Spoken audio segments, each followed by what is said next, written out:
The human body is a complex and wondrous living machine. Like any machine, our bodies are composed of smaller parts that work together. The various tasks that are performed each day, such as breathing, eating and digesting food, and the movement of our blood, are performed by specialized structures known as organs. Examples of organs include the lungs, stomach, heart, and brain. All of these organs and other body parts like our skin and muscles are made of smaller living units called cells. Our lungs are a good example of how many cells work together to perform a specialized task. The cells in our lungs work together to allow us to take in oxygen from the air and get rid of waste products such as carbon dioxide. Our lungs are composed of many millions of cells working together to accomplish this task. Cancer is the result of a long process that begins when one of the cells in an organ or tissue becomes damaged or altered in a way that causes it to break free from the normal controls that allow our cells to work together in harmony. A group of misbehaving cells can cause the same kinds of problems in a body that a defective part would cause in any other type of machine. A normal cell will divide only when it receives a chemical signal telling it to do so.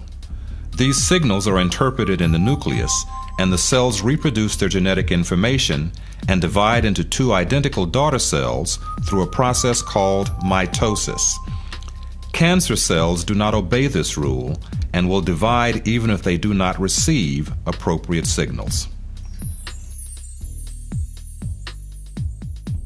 In addition to the signals that normal cells receive telling them to divide, they are also told when to stop dividing. This prevents too many cells from being made.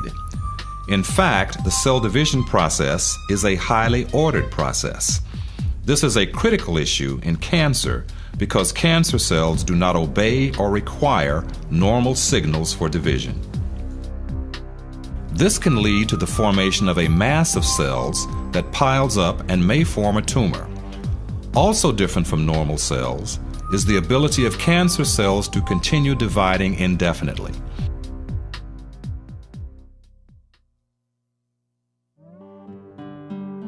An important point about cells is that no matter what their job is in the body, they all have the same general structure. The cells that make up our lungs, heart, or brain are all similar in their overall appearance, even though their jobs are quite different. Just as the organs that they form are made of smaller structures, cells themselves are composed of smaller parts that help them perform their jobs. These smaller structures are called organelles. Of particular importance in cancer is the organelle known as the nucleus.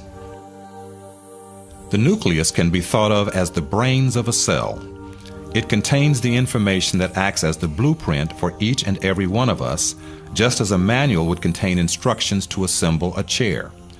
Specifically, this information is contained within the chromosomes that reside in the nucleus. Individual units of information are called genes. At a chemical level, genes are made of deoxyribonucleic acid, or DNA. All of our cells contain the same set of information. It is only how the information is used that makes them different. For example, cells in the lungs use different bits of the blueprint to do their job than the cells in our stomach. In cancer, changes to the DNA cause some of the genes to fail to perform or to do their job in a way that causes problems for the affected individual. In short, all cancers are thought to result from changes to DNA that alter critical genes and change the behavior of the affected cells. If a change occurs to the nucleotide sequence, it is like having the letters of a word changed. An alteration in a gene is called a mutation. How do all these changes occur? There are actually a number of different things that can cause mutations. Examples include chemicals that can be swallowed or inhaled, such as those found in chewing tobacco and cigarette smoke, and radiation from the sun or artificial sources like a tanning bed. Sometimes mutations occur without any known external cause. They just happen.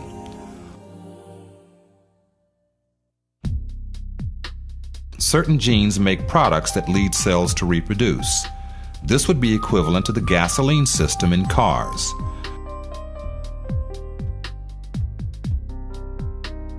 The genes that are responsible for making cells divide are known as proto-oncogenes. Changes in these normal genes lead to the production of oncogenes. The result may be cells that divide in the absence of proper signals.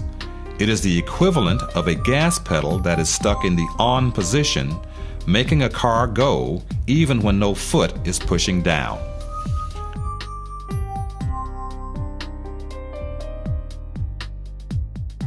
Genes whose products function as the equivalent of cellular brakes also exist.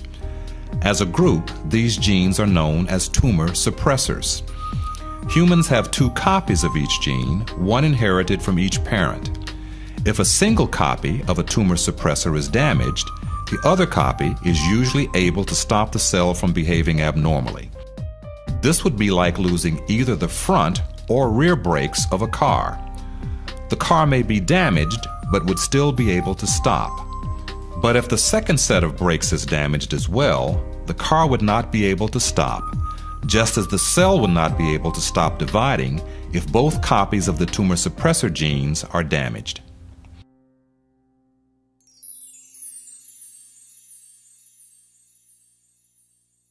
The process by which tumors cause the body to provide them with nutrients is known as angiogenesis. Like the hungry plant in the Little Shop of Horrors, a growing tumor sends out signals that essentially say, "Feed me." The messages from the tumors cause nearby blood vessels to send over new extensions that deliver food and oxygen. Importantly, the blood vessels also serve as a passageway for the movement of tumor cells to neighboring and distant parts of the body. Spread of tumors to distant locations is of great importance in cancer. About 90% of the deaths due to cancer involve tumors that have spread around the body. The movement of tumor cells to other parts of the body is known as metastasis. Metastasis is a complex process during which cancer cells break off of the original or primary tumor and move through the body to form tumors at new locations. From the point of view of a cancer cell, this is a dangerous and often unsuccessful process. A trip through the body is full of hazards that cause the death of most cells that begin the journey, even tough cancer cells. To begin the process, individual cells must break away from the tumor and invade nearby vessels. The cells crawl along the surface of other cells and the fibrous, stringy structure surrounding them and then force their way in. Shown here is the invasion of the blood supply. Once inside a blood vessel, the cancer cells may perish from a variety of causes. Some cells die simply because they are unable to survive floating around in the bloodstream. Others may become damaged and die when they squeeze through tight spaces or bump into the walls of the blood vessels. Still, other migrating cells may be recognized and destroyed by cells of the immune system. How and where the migrating cells stop is different for different cancer types. Once the tumor cells are no longer moving, they can begin the process of forming a new tumor by leaving the blood vessel and beginning to reproduce in the new location. This does not always occur, and cells that have made it this far may still die or fail to divide. If the new environment is suitable, the newly arrived cell will begin to grow and a new tumor will develop.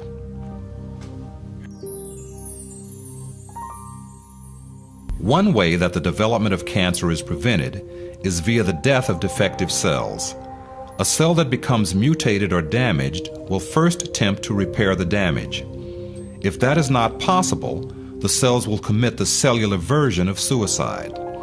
An orderly process called apoptosis leads to the breakdown of key cell parts and the death of the cell. Cancer cells lose this critical capability and will continue to divide. This can lead to the accumulation of cells that can become more and more abnormal.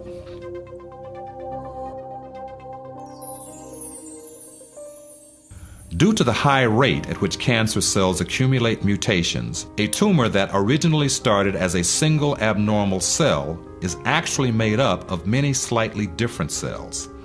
They are all cancer cells and are similar to each other, but they may not all have the same sensitivity to any particular cancer drug or treatment. When this mixed bag of cells is exposed to a drug, most of the cells will probably die.